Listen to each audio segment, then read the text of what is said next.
Well, hello everyone. Here we are again for the book review, wearing Papa Bede's MCC Premier's cap, of course, and with a few of my friends just hanging around. Let me put my glasses on and we shall get started.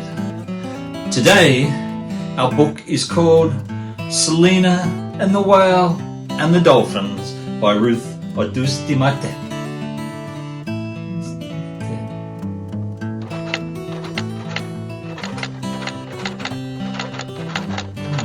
I'm just having a moment thinking about that name. Anyway, let's get on with it. Once again, glasses go back on. Page 1. Here we go. In the North Pole, on an island surrounded by icebergs, there lived a group of seals. The youngest seal was called Selena. She spent each day swimming and playing with her brothers and sisters. Well, can I just say, island, North Pole, no landmass in the North Pole. It's an ice sheet only. Well, brothers and sisters, look, the last time I spoke to a seal, interviewed a seal, all I got in return was an anchovy-laced stare and a grunt and a bark. You know, I really don't think they know whether they've got a brother or sister or auntie or an uncle or mum or dad. I just think they think they're seals and nothing more. And those birds, you see those birds? Arctic skuas, I would expect. Rascally things. Give me a slingshot and a frozen pea. It'd only be a warning shot, mind you. I would not aim to damage or hurt. It'd be a warning shot only. My goodness. And the drawing, did you see the drawing, everybody? It's got some whiskers on him. Got some whiskers. My goodness, Selena has got some whiskers.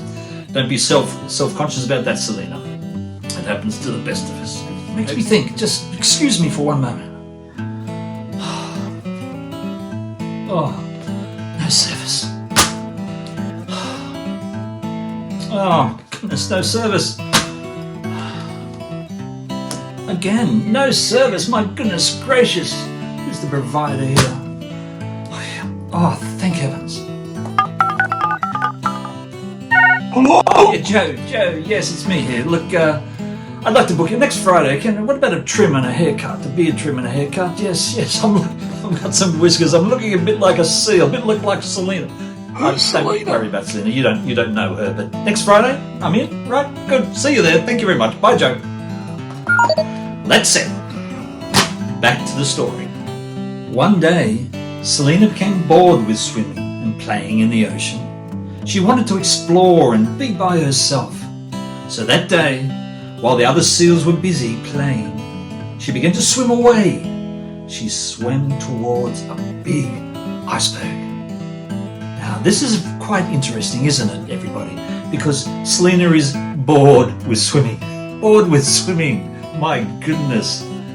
What do we say there? That's a stroke of bad luck. My goodness, a seal is born, it swims, it eats, it swims a bit more. Then it sleeps and it sleeps and it swims and it swims and it swims a bit more. And then sometimes it swims really fast. It's being chased by a leopard seal or an orca. And then it swims and sleeps and sleeps and eats and swims and sleeps. So, my goodness, Selena, I would say to you, get used to swimming, my dear. You are a seal. Let us continue. The iceberg she was swimming towards was a long way from her island. By the time Selena had reached it, she was very, very tired. She climbed onto the iceberg and very soon was fast asleep.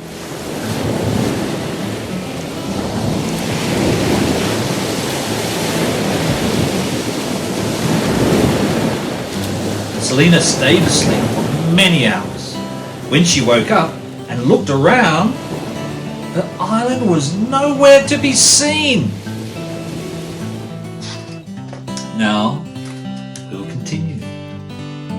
All that Selena could see was the big blue ocean and other icebergs. Where was her island and her family and friends? The iceberg she was on had drifted away from her home while she was asleep. Selena started to cry.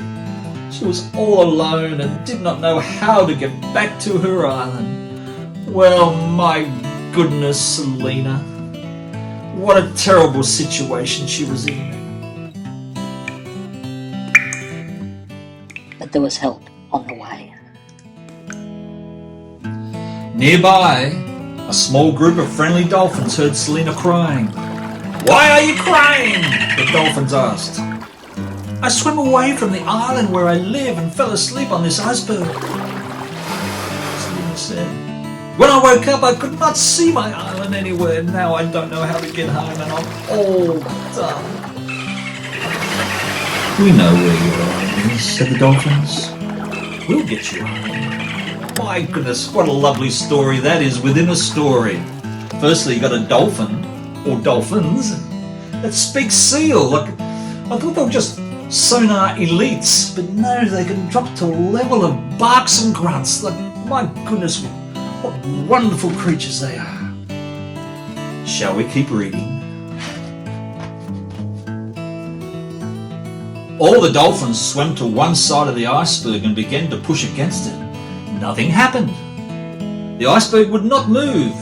If only we could find someone who is big and strong enough to move the iceberg, cried Selena. She's still crying apparently. "I saw Genesis, the blue whale, the other day," said a dolphin. "He would be able to push the iceberg and Selena to her home." Selena sat and waited while the dolphins swam off to find Genesis. My goodness, they're nothing but helpful, these dolphins. Beautiful creatures. Beautiful creatures. Let us keep reading. Very soon the dolphins returned with Genesis swimming behind them. Genesis was the largest whale left in the world. He swam up to the iceberg and began to push it with all his strength. In no time at all, the iceberg traveled swiftly towards Selena's island. When Selena was very close to her island, she thanked the dolphins and Genesis for being so kind and helpful to her.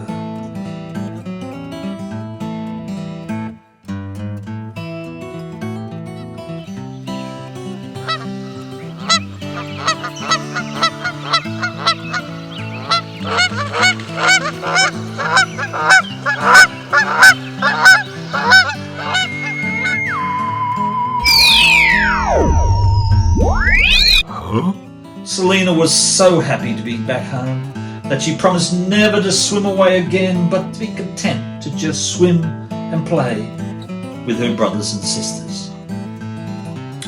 Or just other seals, because she has no idea whether they're brothers or sisters or not. My goodness gracious, we're still on about that, but it's a wonderful story. Despite those little practical flaws, it's a wonderful story. The artwork is fantastic, highly commended, and we'll call that pretty much a day. And so,